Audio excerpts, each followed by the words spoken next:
This is a story about the love of a river, the Tuolumne in Northern California. The Tuolumne is special because it is one of the last wild and scenic river areas remaining in America. The headwaters of this magnificent river begin in the upper meadows of Yosemite National Park and meander through gentle slopes before churning through a series of awesome canyons. This spectacle was an inspiration to naturalist John Muir, who wrote, "People live by beauty as well as bread. One feeds the body, the other the spirit." In the early 1900s, Muir fought to save the Tuolumne from being dammed. That fight continues today. Perhaps there is no more articulate spokesman for the Tuolumne than river enthusiast and actor Richard Chamberlain. It runs out of the almost sacred territory of Yosemite. And there was once a truly magnificent valley there called Hetchy Hetchy, which is now flooded. John Muir was unsuccessful in stopping that dam. Maybe it's best the dam is there, because at least the river is being put to very great practical use. But then it runs into these dams and does all its work. Then at the bottom of the 5 dams, it runs out again into the most pristine, wonderful 80 miles of marvelous falls and gorges and tremendous rock walls, and then wonderfully forested hillsides. And it winds and winds and winds. And of course is then fed by tributaries all the way along. All kinds of flowers, all kinds of trees. Wonderful beaches for camping and areas for fishing. It's just incredible. Don Moyer is a man who has known the river since childhood. I feel as though this river is a part of me. I've been coming to the river fishing with my dad as long as I can remember, way back my earliest childhood memories. I love the trout fishing. I'm a trout fishing fanatic. I live and breathe trout fishing. And I've caught trout in here. I've caught rainbows over 2 feet long, 24, 25 inches long. The trout fishing in this river is incredible.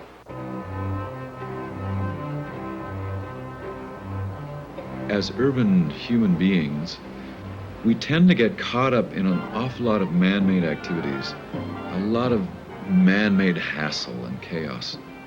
And we begin to take it for granted. And we begin to live on a more and more superficial level. There's so many people to please. There's so many jobs to do. There's so much stuff to take care of. And so once in a while, if a person's smart, they'll take themselves away from that and go out into nature somewhere, like the Tuolumne River, where, in a sense, it's just you and God. There's a restorative, kind of rejuvenating quality to that. And I think it deepens our expectations of ourselves and of other people. And it certainly deepens our appreciation of the planet we live on. Don Briggs, a river guide, explains his attraction to Tuolumne's white water. Shooting a rapid will slip you into the present like no other experience will. I mean, you're not worrying about your income tax, you're not worrying about your paycheck. People meditate for years to try and get into that state. The river will put you there in a second. The sense of being a part of and engulfed in a real part of nature, a natural phenomenon, a part of this planet's whole kind of lifeblood.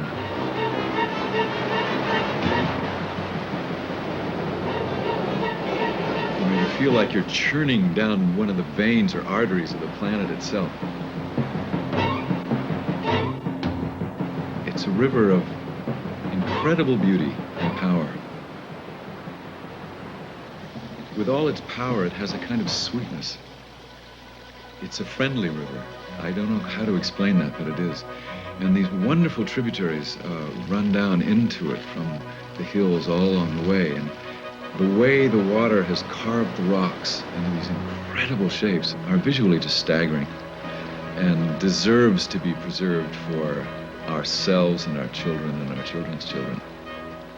But there is a chance that the last wild and scenic part of the Tuolumne will not remain free-flowing.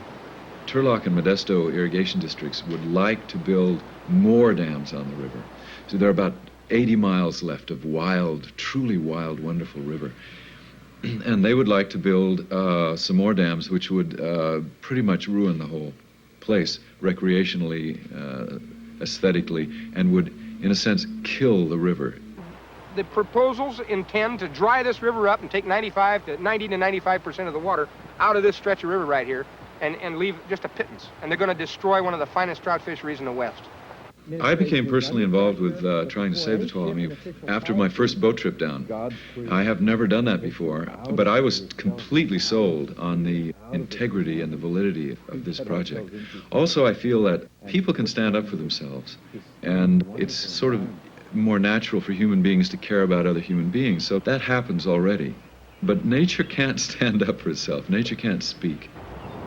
It just makes me madder than hell that somebody, for the sake of a little cheap air conditioning, wants to destroy this is a national treasure, and that's what they would be destroying.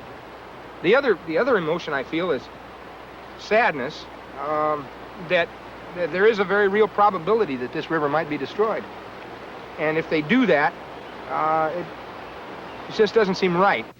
And I think that California has a chance to trailblaze in a way environmentally and say, no, this river is perfectly balanced between itself and recreational uses and power uses and everything. Let's keep it that way. Why get greedy? Because if we get too greedy with this planet, the planet's going to go, tough guys, I'm not going to work for you anymore. We don't realize how totally integrated with the planet we are. We just forget. We live in cities and we forget. I saw my first bald eagle in this canyon, my first rattlesnake, first wild turkey. And those are the kind of things I can't put a price tag on. You know, I can go out and buy a new fishing rod if I break it, but I can't buy a new first bald eagle. You know, there's only one. It seems to me the Tuolumne is a naturally gifted place, lavishly gifted by God or nature or however you want to think about it. It would be so easy to destroy. It could be destroyed, you know, a couple years' work and it's gone. But it could never, ever, ever in our wildest dreams ever be recreated.